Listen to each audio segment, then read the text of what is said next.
Hello friends, இன்னைக்கு ரொம்பவே ஒரு ஹெல்தியான, டேஸ்டியான, எஃபெக்டிவான weight loss recipe. Weight loss பண்ணும்போது நம்மள நிறைய பேத்துக்கு அனீமிக் ஆகலாம். சில லேடிஸ்க்கு ப்ரெக்னன்சிக்கு அப்புறமும் ரத்த குறைபாடு நிறையாவே இருக்கும் இல்லையா? ஸோ அவங்களுக்கு ராகி ஒரு வரப்பிரசாதம் மாதிரி தான். இன்னைக்கோட ரெசிபியில் நான் ஒரே மாவில் இட்லி, தோசை நல்லா பர்ஃபெக்டாக எப்படி செய்கிறதுன்னு தான் நான் சொல்ல போகிறேன்.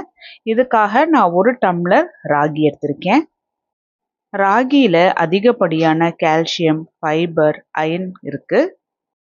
இது பிளட்டில் இருக்கிற சுகர் லெவலை கண்ட்ரோல் பண்ணுறதுக்கு, வெயிட் மேனேஜ் பண்ணுறதுக்கு ரொம்பவே ஹெல்ப்ஃபுல்லாக இருக்கும். இது கூட நம்ம சேர்த்துற அடுத்த இன்க்ரீடியண்ட் அதே டம்ளரில் 1/4 டம்ளர் வெள்ளை உளுந்து. இது கூடவே 1/4 டீஸ்பூன் வெந்தயம் உடம்புக்கு நல்லாவே குளிர்ச்சி தரும். 2லிருந்து 3 முறை இது எல்லாத்தையுமே நல்லா கசக்கி க்ளீன் பண்ணி எடுத்துக்கணும். ஸோ ராகிலேருந்து நிறைய டஸ்ட் வரும். தண்ணி ஊற்றி ஊற வைக்கும்போது தண்ணி நல்லா பிளெயினாக இருக்கிற அளவுக்கு நல்லா கழுவி எடுத்துட்டு அதுக்கப்புறமா தண்ணி சேர்த்தி 8 மணி நேரம் நல்லா முழுமையாக ஊற வச்சுக்கலாம். 8 மணி நேரத்துக்கு அப்புறம் ராகி நல்லாவே ஊறி வந்திருக்கும். ராகி பாருங்க எந்த அளவுக்கு நல்லா ஊறி வந்திருக்குன்னு. இது தண்ணியிலேருந்து வடித்து எடுத்து மிக்ஸி ஜாருக்கு ட்ரான்ஸ்ஃபர் பண்ணிவிட்டு தேவையான அளவுக்கு தண்ணி சேர்த்தி நல்லா அரைச்சிட்டு வந்துடணும். நிறையா தண்ணி சேர்த்த வேண்டாம், ஏன்னா ஒரே மாவில் நம்ம இட்லியும் போட போகிறோம், தோசையும் போட போகிறோம். அதனால் அளவாக தண்ணி சேர்த்தி நல்லா அரைச்சி எடுத்துட்டு தேவையான அளவுக்கு உப்பும் சேர்த்தி கையை வச்சு நல்லா கலந்துட்டுக்குங்க. அப்போ தான் இப்போது நல்லா மழையும் வருது இல்லையா, அந்த குளிர் கிளைமேட்டுக்கு கை வச்சு கலக்கும்போது நல்லாவே புளிச்சு வந்துடும். மாவு பாருங்க எந்த பதத்தில் இருக்குன்னு. இந்த பதத்தில் தண்ணி சேர்த்தி அரைச்சா போதும். ஸோ 8 மணி நேரம் மாவை புளிக்க வச்சிடலாம். 8 மணி நேரத்துக்கு அப்புறம் பாருங்க ராகி மாவு எந்த அளவுக்கு நல்லா பர்ஃபெக்டாக புளிச்சு வந்திருக்குன்னு. அரிசி சேர்த்தாம தான் இந்த ராகி மாவு ரெடி பண்ணியிருக்கோம். இது வெயிட் லாஸ் பண்ணுறவங்க, சுகர் இருக்கிறவங்களுக்குலாம் ரொம்பவே ஹெல்ப்ஃபுல்லாக இருக்கும். ஸோ இந்த பக்குவத்துக்கு மாவு இருந்தால் சரியாக இருக்கும். இட்லி பாத்திரத்தில் தண்ணி கொதிக்க வச்சுட்டு நான் 2 இட்லி மட்டும் நான் ஊற்றி உங்களுக்கு காமிக்கிறேன். 10 நிமிஷம் வேக வச்சு எடுத்துக்கலாம். இப்போ ராகி இட்லி இல்லை தோசைக்கு சட்னி ரெடி பண்ணிக்கலாம்.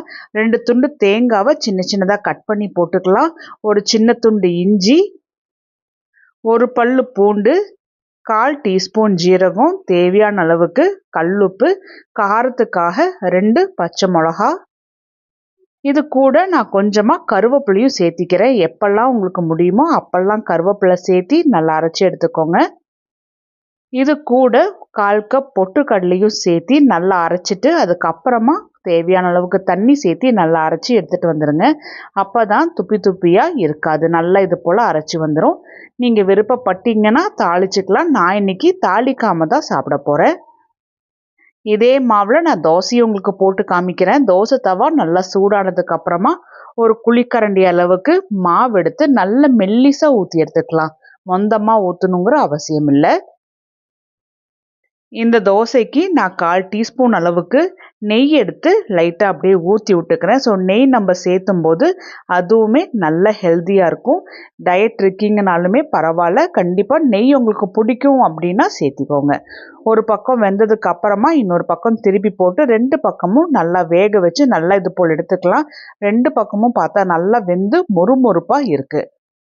இது போல் தோசை நம்ம செஞ்சு சாப்பிடும்போது அரிசி மாவில் நம்ம தோசை செய்யலை அப்படிங்கிற ஒரு வருத்தமே வராது. அந்த டைமில் பாருங்கள் இட்லியுமே நல்லா பர்ஃபெக்டாக வெந்து வந்திருக்கு. இட்லி பாருங்கள் எந்த அளவுக்கு நல்லா சாஃப்டாக புசு புசுன்னு இருக்குன்னு. இந்த இட்லியாக இருக்கட்டும், தோசையாக இருக்கட்டும், இது 2த்துக்குமே தேங்காய் சட்னி, கார சட்னிலாம் நல்லாவே ஒரு காம்பினேஷனாக இருக்கும். இட்லி நான் உங்களுக்கு பிச்சு காமிக்கிறேன் பாருங்கள். அரிசி மாவு இட்லியோட டேஸ்ட்டே தோற்று போயிடும். கலர் மட்டும்தான் உங்களுக்கு வேறு மாதிரி இருக்கும். மிச்சபடிக்கு இட்லி நல்லா பர்ஃபெக்டாக இருக்கும். இந்த மெஷர்மெண்ட்டில் போட்டோம்னா நம்ம சேனலில் தனித்தனியாக தான் இட்லி தோசை செஞ்சு சாப்பிட்ருக்கோம் இல்லையா. இன்றைக்கி ஒரே மாவுலேயே இது 2த்தையுமே நல்லா பர்ஃபெக்டாக நம்ம செஞ்சு எடுத்துருக்கோம். இந்த இட்லியில் 2 இட்லி சாப்பிட்டாவே ஸ்டொமக் நல்லா ஃபில்லிங்காக இருக்கும். உங்களுக்கு இன்னும் பசிக்குதுன்னா இன்னொரு இட்லி கூட சாப்பிடுங்க, ஒன்றும் தவறே கிடையாது.